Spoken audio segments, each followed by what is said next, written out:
Itulah tadi Sri Hanuraga Trio dengan tampilan spesial dari Lea Simanjuntak. Horas Lea. Malam hari ini secara spesial dan saya begitu bergembira bersama anak-anak muda Indonesia yang sungguh membanggakan. Cinta Laura, saya tidak perlu memperkenalkan siapa dia. Olfa Alhamid, dia seorang putri intelijensia Papua Barat tahun 2015. Ada Anderson Sumarli, dia adalah CEO Ajaib, sebuah startup unicorn investasi yang tercatat sebagai salah satu yang terbesar di Asia Tenggara. Padahal usianya ketika kamu membentuk ini baru umur berapa? Masih umur 24 kemarin itu. Oh my God. 24. Dan Pangeran Siahaan, dia seorang pegiat sosial media, anak muda yang selalu kritis dengan isu-isu sosial politik dan CEO dari Asumsi. Di bagian ini, betul tadi seperti apa yang dikatakan oleh Olfa, kita harus belajar dari Papua. Ketika kita bicara soal Sumpah Pemuda, berbangsa satu, bertanah air satu, menjunjung tinggi bahasa persatuan, bahasa Indonesia. Kita harus belajar dari Papua. Kenapa? Karena hanya di Papua lah bahasa Indonesia itu menjadi bahasa yang mempersatukan. Seberapa bangga kamu dengan fakta ini, Olfa? Sangat bangga ya. Kalau I cannot measure how much I'm proud of that. Karena memang di Papua itu di pelosok manapun kita datangi, semua orang bisa berbahasa Indonesia dengan sangat baik. Dan itu ada sejarahnya. Zaman dulu, saya tidak bisa ngomong dari pihak yang lain, tapi kakek saya. Saya ngomong dari kakek saya. Kakek saya itu dulu di sekolah dengan bahasa Belanda. Beliau adalah seorang perawat ya, dibilang mantri. Tapi bahasa Indonesia itu ketika ke masyarakat, menjalankan tugas sosial dan lain-lain, itu pasti menggunakan bahasa Indonesia. Walaupun memang ketika ke Kota Biak misalnya akan ada logat Biak. Ya, bahasa, karena begitu banyak suku di situ. Sangat ya? banyak. Papua Nugini itu kan negara dengan bahasa terbanyak ya. Saya pikir itu ada pengaruhnya kepada Papua dan Papua Barat, karena Papua dan Papua Barat adalah dua provinsi dengan bahasa terbanyak di Indonesia. Ya.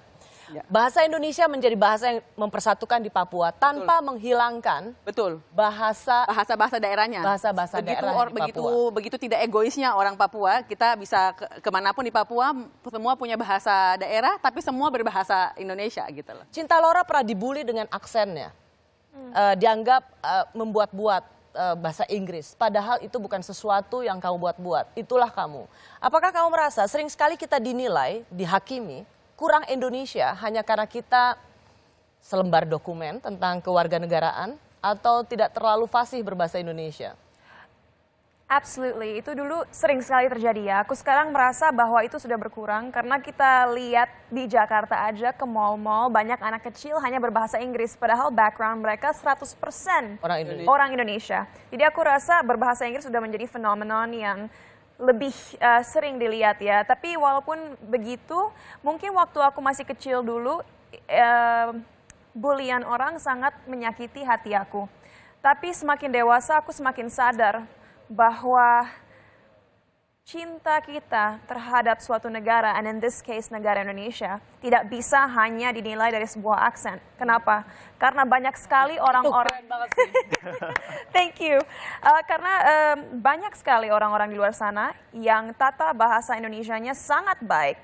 Tapi siapakah mereka? Koruptor, orang-orang yang tidak peduli dengan masyarakat mereka sendiri, orang-orang yang menjatuhkan satu sama lain.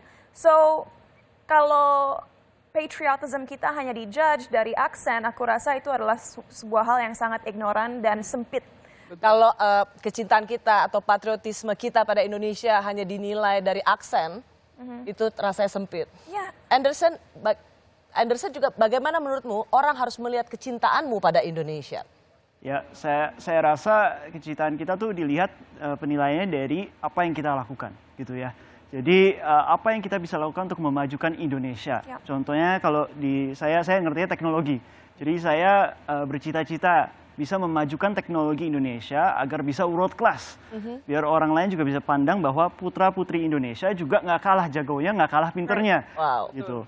Anderson, pernah nggak kamu dipandang kurang Indonesia atau diperlakukan berbeda?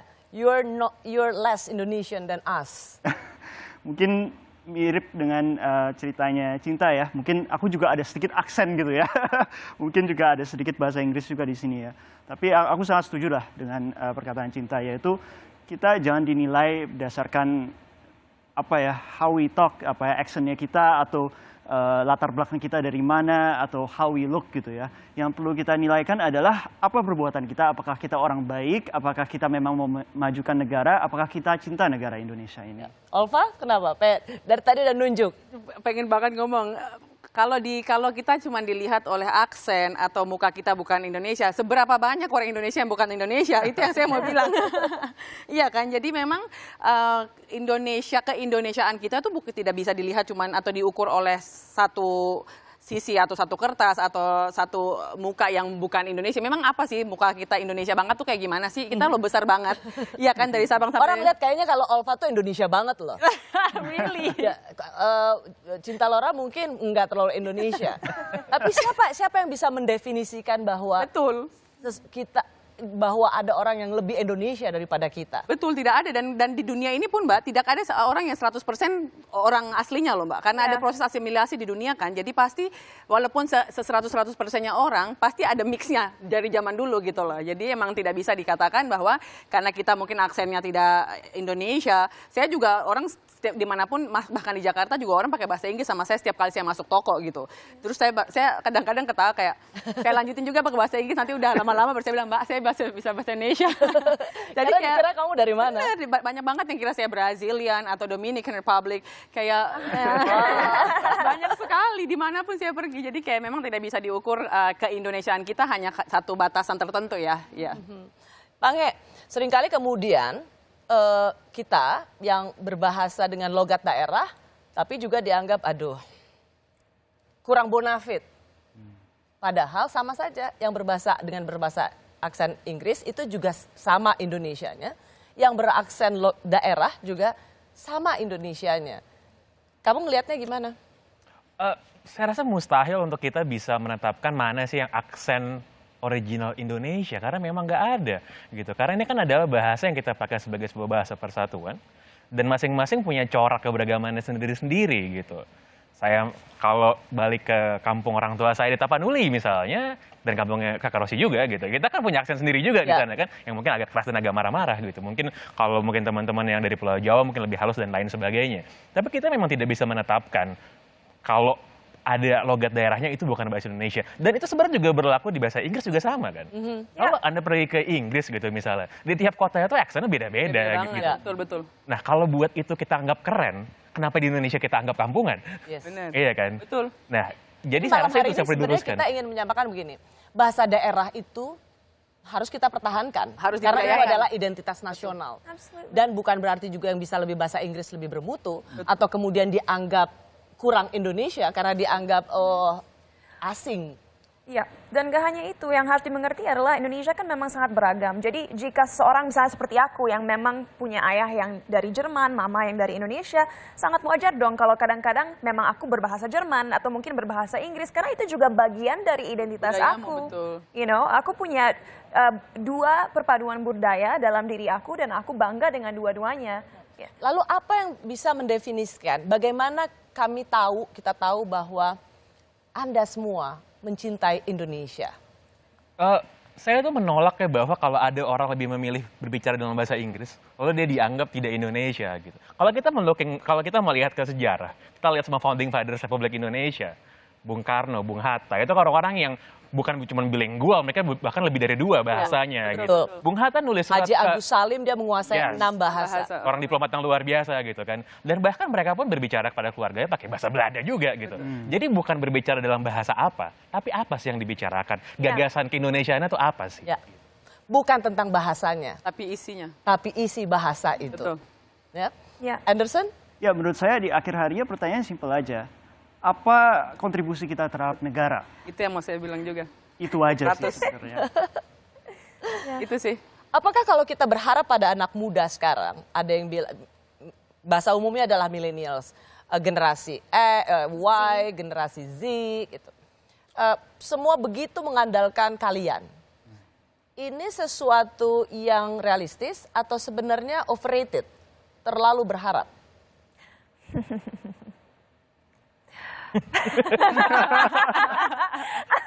Oke, dalam satu sisi aku ingin sangat confident dan bilang bahwa generasi milenial dan Gen Z tentunya bisa menjadi pemimpin untuk negara ini dan membuat perubahan ke arah yang lebih positif.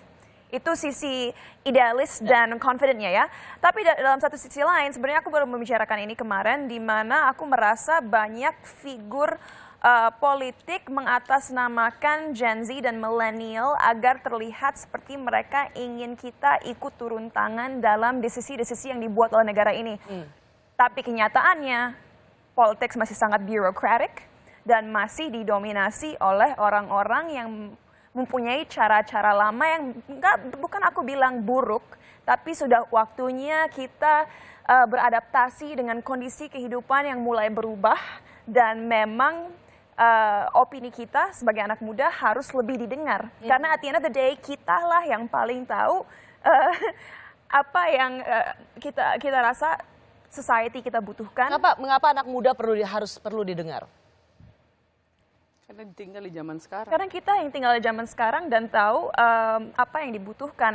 Ini lagi-lagi, ini mungkin kedengaran egois. Of course we don't know everything. Dan kadang-kadang kita bisa belajar banyak dari generasi sebelumnya. Tapi bukan berarti apa yang kita tahu juga tidak valid.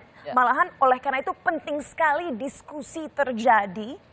Jadi kita bisa mencari solusi yang terbaik dari dua ide ini atau berbagai ide yang ada. Because the more knowledge there is, the more brains there are in one room, the better. You know, mungkin semakin banyak pikiran dalam satu percakapan itu akan semakin baik. Aku bukan bilang anak muda aja atau orang generasi sebelumnya saja. Let's work together gitu. Olva tuh di sosial media, Cinta, dia dengan sangat terbuka mengatakan cita-citanya mau jadi menteri. Betul. Yes, girl. Itu dan dia dibully, Cinta, sebagai katanya menteri halu atau halusinasi. So dengan mencantumkan bahwa seorang Olva Al-Hamid mau menjadi menteri, ini sebuah sebuah bagian dari panggilan Republik. Betul. Atau seperti yang dikatakan oleh netizen yang membuli kamu, menteri halusinasi. Saya kasihan sama orang-orang yang tidak punya mimpi. Saya kasihan karena saya punya semangat setiap bangun pagi. Mereka tidak punya semangat apa-apa. Jadi saya pikir kalau daripada kalian ngomongin saya terus, mendingan cari mimpi gitu loh. Jadi supaya semangat hidupnya. Dan untuk orang-orang yang, kita nih milenial ya, maksudnya dibilang anak muda zaman sekarang, kita nih semuanya, bukan cuman dosen, bukan cuman guru, bukan cuman orang-orang di pendidikan yang punya tugas untuk mencerdaskan bangsa ini. Kita semua punya tanggung jawab dan punya, menurut saya malah utang budi untuk negara ini yang sudah merdeka 76 tahun yang lalu, yang kita harus membantu ini dengan tujuan kita sama-sama gitu, semua apa yang kita bisa kontribusikan. Jadi jangan bilang tentang kita bukan Indonesia karena kita mungkin punya aksen atau saya rambut keriting karena saya Dominikan atau gimana, bukan. Tapi kamu ngapain untuk negara kamu gitu. Satu hal yang saya salut dari Olva ini, Cinta, dia dibully sedemikian rupa, dia bilang nggak tahu apa-apa tentang Papua, dia cuma liburan ke Jakarta, tapi dia senyum aja. Aku nggak tahu semangatnya dari mana. Kamu itu memang nggak patah semangat atau orangnya tahan banting, tapi dia kayaknya santai-santai aja tuh. Kayaknya semua. Aku rasa Olva tahu kunci dari kehidupan yang bahagia, yaitu orang-orang yang membuli adalah orang-orang yang sendirinya tidak bahagia dan tidak satisfied dengan hidup yang mereka miliki. Sama 100. Dan malam hari kita juga mau bilang gini, kadang-kadang orang tidak bisa terima, udah cantik, pintar lagi. Aduh, apa lagi? That's a good one. Kami kembali saat lagi.